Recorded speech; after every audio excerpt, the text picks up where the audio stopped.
And welcome back to the 2023 Detroit Deadline Show. What a show we've had so far. Want to remind you all, we do have a comment section here. So if you want, we're going to get to some of the comments after the Brian Mcrae interview. But if you want to go ahead and leave your comments, please go ahead and do so. You can do so on whatever platform you're on. We welcome it, and we'll interact with you as much as we can. Our next guest is a very special guest. Second straight year he's on our MLB trade deadline show. He's been on Frankly Speaking Sports a couple other times. Let's welcome in former switch hitting MLB outfielder, played for the Royals, Cubs, Mets, Rockies, and Blue Jays. Let's welcome in Brian Mcrae. Brian, how you doing, buddy? I'm good, thank you. Good afternoon. How you guys doing? Well, we're doing well, great, sir. Brian. Brian, I want to start out by asking you a question that you're probably the best person to ask this question, because not only did you play in the major leagues, but your dad played in the major leagues as well. So I want you to tell the fans that are listening here, they don't necessarily realize what happens when a player is involved in a trade from a family situation, about how it affects kids. And your dad was traded a couple of times in his career. Tell the fans out here, let's start first, not from just when you played as a player, but as a young kid growing up and your dad being traded. Tell the fans how it affects so much more than just going from one team to another team, but how it affects the kids that are involved. Well, the good thing about my dad's situation was when he was traded from the Reds to the Royals, it was in the off season. So that's a little bit easier to adjust to. You have a little bit more time. I think it was in December, excuse me, when that trade went down. So it didn't affect the family and disrupt things as much as getting traded during the season. I was traded once in the off season and twice during the season. And when you get traded during the season, you just have to go and change things on the fly. And, that's what's a little bit tougher when you're leaving behind your kids and your spouse or girlfriend and things of that nature. So I was very fortunate that when I was younger, it didn't affect us, the trade from the Reds to the Royals, that much. And then twice when I got traded, when I got traded mid-season, it was a big disruption in what you had going on in your daily routine. And the player, it's easy for the player to just pick up and go. And the family, it takes weeks, sometimes months for them to get everything back on track. Brian, the one thing that, and it's non-trade deadline related, but I've done some work in summer collegiate wood bat, and a little birdie told me that this league, be the Coastal Plain League, you saw some time there as a coach Yes, with the Morehead City Marlins down on the coast here in North Carolina. Talk about we always hear about the Cape Cod League and its development towards Major League Baseball, but I feel like a lot of people don't talk enough about the CPL. Talk about the talent that comes through that league each and every summer. It was a pretty good league. It's not the caliber of the first round picks and guys like that, but it was the players that would be going to the Cape Cod League in the next year or two. So that was it was exciting to see the freshmen that probably didn't play a whole lot at their colleges, or the redshirt guys that needed some more time in the summer. So I caught them a year or two before they got on the scene as far as being draftable or going to the Coastal Plain or going to the Cape Cod League. And that's an important period for those folks to development-wise, right? Yes, and the only thing that I didn't like about the Coastal Plain League, we didn't play series. It was all one-offs. Right. So you didn't have a lot of time to do extra work sometimes when you don't have 2 or 3 games in a row at home and you're on the buses and going back and forth and getting back at 3 or 4 o'clock in the morning. It's tough to get your work in. But when we were home, we were able to do a lot of work and get those guys up to speed with what they needed to do when they went back. I wanted to make sure they got back to their colleges teams for fall ball more prepared to play and play a significant role on their teams than they were when they got to me at the beginning of the summer. Hey, Brian, how happy and excited are you to see the running game back in Major League Baseball? It's exciting to see. I don't like the rule about you can only throw over X amount of times. Right. You know, I think what Major League Baseball tried to do and is trying to do to speed up the game with all the time clock and things like that, then that's enough. Why are you going to put guys at a disadvantage as the pitchers when they can only throw over X amount of time, and the catchers are at a bit disadvantage? Catchers can't throw anybody out now, and guys are running wild. So I think that needs to be modified a bit. But I like that, you know, the running game is back, and teams are trying to steal more bases and do more of that. But I just don't like the fact that you have to dictate how many times a pitcher can throw over, because that's what a pitcher's tool is, to try to, you know, negate guys that run, and you can't really take away from that. And it's hurting pitchers' ERA, and it's hurting pitchers getting paid probably. Yeah, Brian, that's the biggest thing for me in terms of, you know, and Larry and I have talked about it. There's teams across baseball that are, you know, well utilizing these rule changes in terms of getting their running games going. It's teams like the Marlins and the Diamondbacks and some of the younger teams like that. But, you know, the pickoff rule, I feel like, is the one big miss in terms of all these rule changes, because once the pitcher throws over twice, you know, the first base coach holding the stopwatch, timing the pitcher's motion to the plate, it becomes null. It's basically free reign to take off whenever he wants. Right. And it's just like I said, you're taking a weapon away from the pitchers, you're taking a weapon away from the catchers, and ultimately that's going to be money taken away from them, inflated ERA. And then when you look at the matrix, if you're a catcher, they're going to say, well, you never threw anybody out, or you can't throw anybody out. So that's costing guys on something that I don't think should be there, because they put other things in place to speed up the pace of play. Pitchers throwing over to first base was not the reason why games were going 3 hours and 20 minutes. Right. And, you know, the other thing that I despise, and Brett knows that, I've talked to him many times, is I cannot stand this putting a runner on second base, which is thought extra innings. What is your thoughts on that? A lot align with everybody that I've talked to too. They don't like it. And if you put other safeguards in place to move the game along, why do you need to put a runner at second base? I don't get it. That doesn't make sense to me to get to that point. I would be better off if they were ties.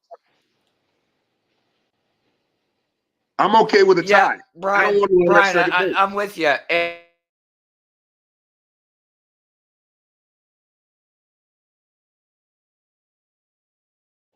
game earlier this year between I can't remember who Cleveland was playing, but it went 15, 16 innings because in the top of the inning, the away team would, you know, find a way to advance the guy to third. He'd come home on a single or a sac fly. That would be the only run of the inning. Bottom half of the inning, Cleveland would scratch one across and tie it, and we keep going. You know, the rule, it doesn't move things along. It just adds more runs to the total, and it makes these relievers' ERAs go up because they're giving up a run every 10th, 11th, 12th inning. The cycle just repeats you're itself. Almost guaranteed to give up a run. And it just, to me, like I said, if they just went with ties, I would be fine with it, because then it would make teams try to do more to score runs in that later third of the ball game, and not just try to hold on and get to the extra innings. So, you know, there's still some things that need to be modified with what they're trying to do, the pace of play. I think there's enough that has been put in place to where you shouldn't have to have any rules about how many times a pitcher can throw over. And you should just play extra innings Because in the playoffs, extra innings are just regular extra innings. Right. So why make a regular season game different than what you're doing to the postseason? No, I agree. I agree with you 100%. So we might as well just keep on this topic. You were a player for many years. What would you think in today's game if you were playing about robotic umpires? Well, I think the reason why that's just behind home plate. And I think the major reason why that's been talked about and floated around is at some point in time, there's going to be sports books in all the ballparks, and you're going to be able to gamble on each pitch in baseball.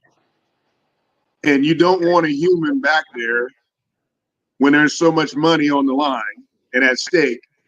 So there's going to be an automatic strike zone, and that's going to be there because of gambling. You're going to take all the human element out of strikes and balls, because that's the only place I think an umpire can really influence a game and can get kind of shady if you get the home plate umpire, because he's involved in almost everything with balls and strikes. So you get that out of the way. You put a computer there. The guys that gamble can't get upset at the computer. The computer is what it is. There's no human back there to take the wrath of guys losing a bunch of money on a ball and strike call. So I think that's where we're going with it, and why it's been slowly implemented in the minor leagues is because, we're going to have that app on our phone where we can bet strike a ball on every pitch within the next 5 years, probably. You handled pressure pretty well. I have to say that because, first of all, you played for the same team as your father played for, okay? You also played for your father for the same team that he played for, and then you had your best career on the highest stage in the Big Apple. My first question to you is did you feel more pressure on yourself as a player when your dad was managing you than when he wasn't managing you? Well, I felt like there was different degrees of pressure that I felt at different times in the big leagues. First, getting to the big leagues, you feel the pressure of, I heard I was only going to be up for 2 weeks, and then I get sent back down to either AAA or AA. I came up from AA. So it's pressure of trying to hold on and see how long you can stay in the big leagues. Once I got to the point where I felt I was getting established, then my father was the manager. And so that brings on a whole different, different things of pressure, because I want to do well for myself. I want to do well for my father, being the manager of the team. And then you want the team to do well, because I was starting to establish myself in the big leagues at that point. And then going to New York and playing in Chicago and New York, it's just, you're on the biggest stage, Chicago, WGN, you're on TV every day. And in New York, you play well in New York, the whole world knows about it. You play bad in New York, the whole world knows about it. So it's a different type of pressure at different levels. But I was lucky enough to start my career in Kansas City and not in New York or Chicago. So I think that prepped me for what I was but Brian, you had, going to have to do. In New York, Larry, if I can break in here, big trade just happened. Houston Astros have acquired Justin Verlander, return unknown, but Jeff Passan, Bob Nightingale, multiple reporters saying the deal is done. Justin Verlander's back in Houston. Wow, and we'll talk about that. Big news. Houston Astros could definitely use that. Verlander's been pitching well of late. But I was saying, your New York, you played for, you had, I think it was 98, if I'm correct, 159 games. 98. 146 hits, 21 homers, 79 RBIs, 20 stolen bases, 80 walks, and you batted 264. Not that you didn't have, great years any of the other years, but what was so different about that year than all the other years? Well, one was the lineup that I was in. with Mike Piazza and John Orude. I started off in the leadoff spot, and then as the year went on, I got moved down in the order. So I was hitting around two of the best players in baseball, and teams were more focused on Orude and Piazza than me. So I had RBI opportunities almost twice a game, and I was the guy that they were going to pitch to in certain situations where they weren't going to pitch to Orude or Piazza. So I took advantage of a situation that I'd never been in my career, where I was a run producer and not hitting at the top of the order, and I was surrounded by two of the best bats in the league.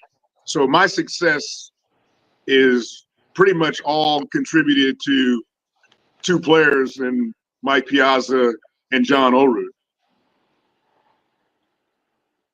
Yeah, Brian, I wanted to ask you about your time with the Mets and what it was like to play in the NL East at a time when the Braves just absolutely dominated it. And, your Mets were, it seemed like, always on the cusp and, would work their way in as a wild card team from time to time. But the battles that you guys had really, I think, rivaled Red Sox Yankees in it from a National League perspective in terms of intensity of rivalry. Talk about how intense those battles were. Well, I don't think it was a rivalry for the Braves because they beat up on us. We were battling with them, but they pretty much handled us those 3 years that I was in New York. We couldn't really get past them, and the other team that got us in the East were the Montreal Expos. We struggled with Montreal. We had pretty good success against everybody else in the division, but the Braves, I don't think we won in the 3 years I was there. I think we might have won 2 games or 3 games down in Atlanta. We really struggled with them, and then we were right around 500 against Montreal, but Montreal beat us in some key games late in the season in '98.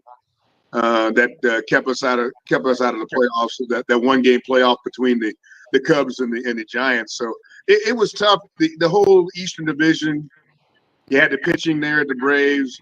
You had the talent there with the Expos, and they could always sneak up and bite you. And it just wasn't a good matchup for us for whatever reason with those 2 teams. And one other thing I wanted to kind of get your thoughts and pick your brain on a little bit. You and your dad both spent a lot of time in Kansas City. Me being a Cardinals guy and my family being from the St. Louis area, of course, I know as well as anybody else how the I-70 rivalry and the series has gone. Not necessarily a rivalry; it's been more friendly than anything else. But one thing that I think gets lost in the grand scheme of baseball, because of their lack of success the past few years, is how passionate the fans are there in Kansas City.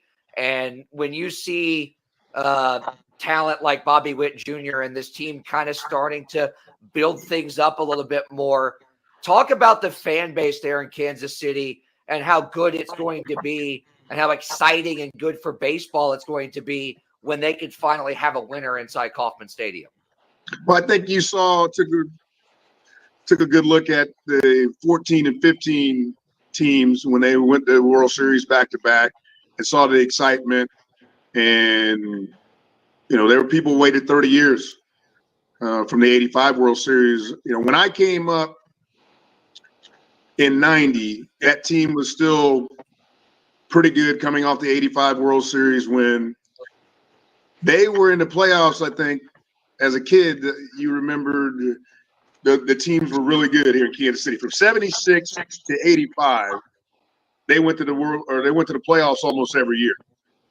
So that was something that younger generation like myself, we took it for granted that the Royals were going to have a good team going into the 90s and beyond, and that just didn't happen. If the social media era, ESPN, and all that was around when the Royals started playing well in 76, you would be talking about what kind of dynasty they had. And if the Yankees weren't so good, the Royals might have had a couple more World Series titles. They played the Yankees in 76, 77, 78. and 80, and they only beat the Yankees once in that span, and that was some of the best teams in Royals history. So I think that you can get that fever back again. It looks like they're going to have a new stadium within the next 5 or 6 years, and with some of the young players that they have. And this year they were hoping to be around 500, and it didn't work out, and it's been terrible. But I do see some better things on the horizon, and this is a good baseball town, as shown when the team was good in 14 and 15. Yeah. Well, like I said, it's trade deadline day. It's not one of the most popular days in necessarily the players' eyes. Some players just went from last place to first place, though. Well, yes, you can look at it that way. Especially Verlander now. He's in a situation where he can win. But, talk about, how tough it was on this day for players. And what was the most, as a player, when you were in the clubhouse, what was the most memorable trade that you remember? Oh, probably the Mike Piazza trade, and it wasn't a deadline deal. But coming from when he got traded from the Dodgers to the Marlins for like a week and a half, and then the Marlins flipped him and traded him to the Mets. That was the biggest that I was a part of deal, and that wasn't a deadline deal. Deadline deal wise, I don't remember too many huge deadline deals that the teams that I was on, but the Piazza one was big because that was a franchise-changing deal. We had Todd Hundley, who was injured, who had just come off breaking a single-season record for the most home runs by, I think, a National League catcher, and then he blew his arm out. So they went from one catcher that was getting ready to be an iconic figure in New York to bringing in Piazza, and he just took it and ran off. And to be around when that happened, and the buzz in an organization in that city when they were able to get Mike Piazza was something that I don't think a lot of clubs have been able to make moves like that. The Padres with Soto, maybe, if he stays and does well, but I don't know what other team has made a splash like that with that type of player, being able to get him. And I think that was in May or June when we got Piazza in like '98. So that was something that was very, very vivid in my memory. As this is a big deal. All right. Anything else for you, Brett? I think we hit the nail on the head with all that, Larry. Yeah, we sure did. Well, listen, Brian, want to thank you so very, very much for taking time out of your busy schedule to join us. All right, my friend, stay safe and thanks again. All right, enjoy the rest of your trade deadline and the season, and we'll talk soon. All right, my friend, thanks again.